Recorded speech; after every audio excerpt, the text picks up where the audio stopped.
कुली पहिल्याच दिवशी पहिलाच शो जे आहे ते बघितला बघा आणि काय प्रेझेंट केले. लोकेश कनगराज जे आहेत त्यांनी अक्षरशः फाडून ठेवली बघा स्क्रीन. नक्कीच लूप होल्स आहेत त्याबद्दल तर आपण बोलणारच आहोत, परंतु मी जसं एक्सपेक्ट केलं होतं बघा त्याच प्रकारचा कुली हा मूवी निघाला. सुरुवातीला टायटल कार्ड येतं बघा, तिथंच आमच्या शहरामध्ये शो जे आहे पहिला शो हाऊसफुल होता. सहसा शो हाऊसफुल नसतात, परंतु पहिला शो जे आहे ते हाऊसफुल होता आणि लोक ओरडत होते अक्षरशः. व्हिडिओ तर तुम्ही बघाच की लोक कशा प्रकारे ओरडत होते. रजनीकांत यांचे 50 वर्ष पूर्ण होते, त्याचा इंट्रो होता वेगळ्या प्रकारचा, त्यासाठीच लोक जे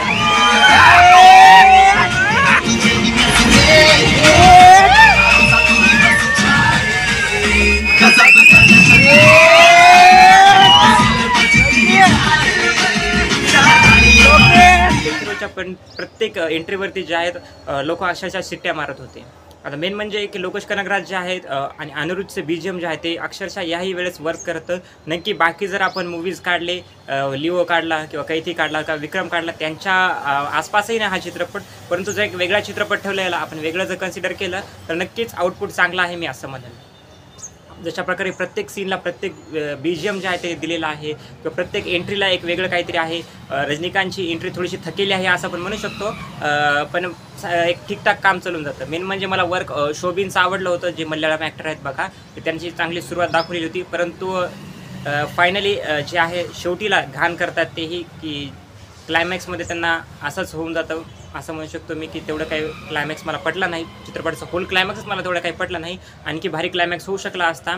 आता स्टोरी जर सांगायला गेलं तर काही नाही, सिम्पल आहे बघा की एक मुलगी आहे, तिचे वडील जे आहेत ते एक्सपायर झालेले आहेत आणि ते जे वडील आहेत त्यांचा मित्र जो आहे तो रजनीकांत असतो. परंतु रजनीकांतला असं समजतं की त्यांचे वडील जे आहेत ते एक्सपायर झालेत, तर ते आत्महत्या नसून किंवा ते असं नॉर्मल न मारता त्यांना कोणीतरी मारलेलं आहे, म्हणजे कोणीतरी त्यांची हत्या केलेली आहे असं त्यांना कळतं.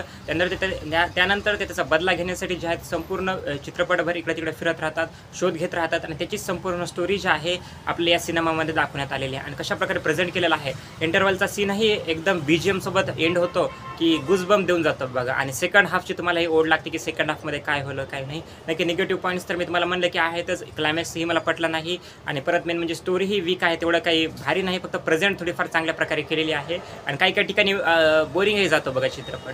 तर ओव्हरऑल हा चित्रपट जो आहे कुली, याला मी 5 पैकी 3 स्टार रिव्ह्यू देईल. नक्की तुमचंही मत मला कमेंट सेक्शनमध्ये कळवा. थँक्यू.